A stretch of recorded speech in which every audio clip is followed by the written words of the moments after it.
इसमें कोई शक नहीं है कि किसान हमारे देश के अन्नदाता हैं, जिनकी मेहनत के बाद ही देश को अन्न मिल पाता है। इसलिए तो जय जवान के साथ जय किसान भी कहा जाता है।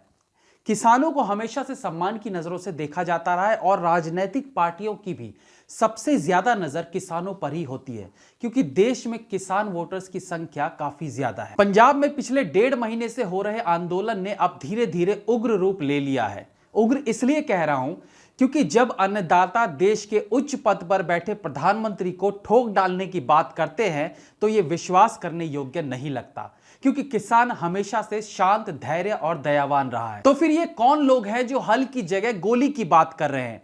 क्या ये वाकई में किसान है या फिर किसान का चोला ओढ़े वो आतंकवादी जिन्होंने इंदिरा गांधी को मारा और अब नरेंद्र मोदी को मारने की बात कर रहे हैं?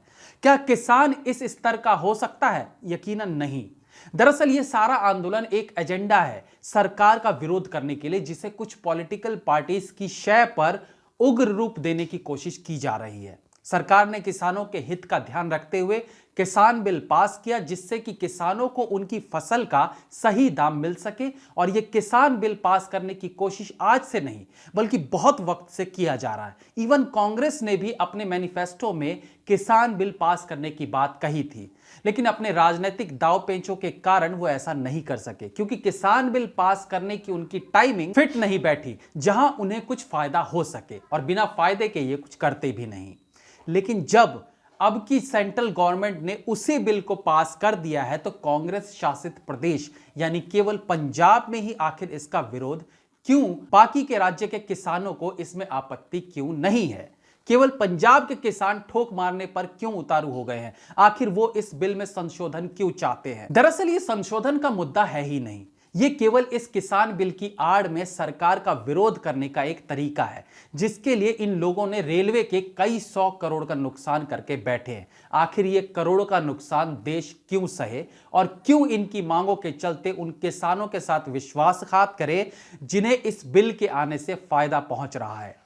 अब आते हैं असल मुद्दे पर कि क्या ये आंदोलनकारी वाकई में किसान ही हैं? तो जवाब है नहीं, ये किसान नहीं है। इनमें ज्यादातर वो लोग हैं जो पगड़ी बांधकर आंदोलन को लीड कर रहे हैं। बाकी के वो लोग हैं जो एक विशेष पार्टी की शय पर इस आंदोलन में घी डालकर आग जलाने का काम कर रहे हैं। और वामपंथी गुटों का योगदान तो इस तरह के आंदोलन में होता ही है जहां उन्हें सरकार की खिलाफत करने का मौका मिले। कई ऐसी पिक्चर्स ऑलरेडी इंटरनेट पर वायरल हो रही हैं जहां नकली सरदार बने लोग आंदोलन में देखे जा रहे हैं। इवन हाथरस केस की वो भाभी भी इस आंदोलन में दिखाई पड़ी। ऐसे ही शाहीन बाग की तर्ज पर इस आंदोलन को चलाया जा रहा है। कैसे कुछ विशेष धर्म के संगठन इन आंदोलनकारियों के लिए खाना बनवा रहे हैं। यह देखकर दुख होता है कि सरदार कौम, जो हमेशा से केवल खाना खिलाते आए हैं, जिन्होंने देश ही नहीं दुनिया के हर कोने में जाकर लंगर के माध्यम से भूखों का पेट भरा है, वो आज कुछ देशद्रोही संगठनों और राजनीतिक पार्टियों के बहकावे में आकर देने की बजाय खाना मांग कर खा रहे हैं। इन सब के पीछे के अभिप्राय को समझिए। यदि ये किसान बिल किसानों के अगेंस्ट होता तो ये आंदोलन पूरे देश के किसानों द्वारा किया जाता, लेकिन ये आंदोलन केवल पंजाब के किसानों द्वारा ही क्यों किया जा रहा है, जबकि सब जानते हैं कि पूरे देश में पंजाब के किसान सबसे अमीर हैं, वो सबसे ज्यादा आर्थिक तौर पर मजबूत हैं। यह आंदोलन बिहार के किसान क्यों नहीं कर रहे हैं? उत्तर प्रदेश के किसान क्यों नहीं कर रहे हैं? क्यों केवल पंजाब में यह सब कुछ हो रहा है? बाकी के राज्यों के चुने हुए वामपंथी देशद्रोही लोग जो इन कामों में विशेष एक्टिव रहते हैं, वो इस आंदोलन का हिस्सा क्यों बन रहे हैं? उन्हें इन पंजाब के किसानों को भड़काने की जरूरत क्यों पड़ रही है? सोचिए, समझिए। इससे पहले हरियाणा के किसानों ने भी इस बिल को लेकर आंदोलन किया था, लेकिन अब कहां है वो आंदोलन? सब निपट क्यों गया? क्योंकि वो भी कुछ विशेष लोगों की शय पर किया गया आंदोलन था, जिसको वहां के किसानों ने समर्थन नहीं किया और सरकार की इस बिल को अपना लिया। इसलिए शुरुआत में वो आंदोलन कुछ दिन चला, उसके बाद ऐसे गायब हुआ जैसे गधे के सर से सींग।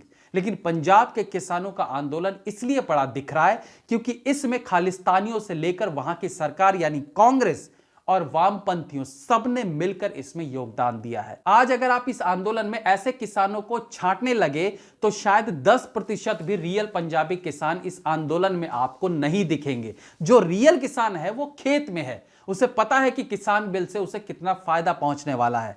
इस आंदोलन में केवल वो है जिसे खेती नहीं राजनीति करनी है। दोस्तों, किसान हमारे लिए सम्मानीय रहे हैं और सम्मानीय ही रहेंगे भी।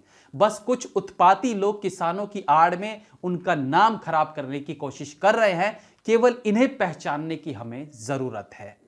जय हिंद, वंदे मातरम।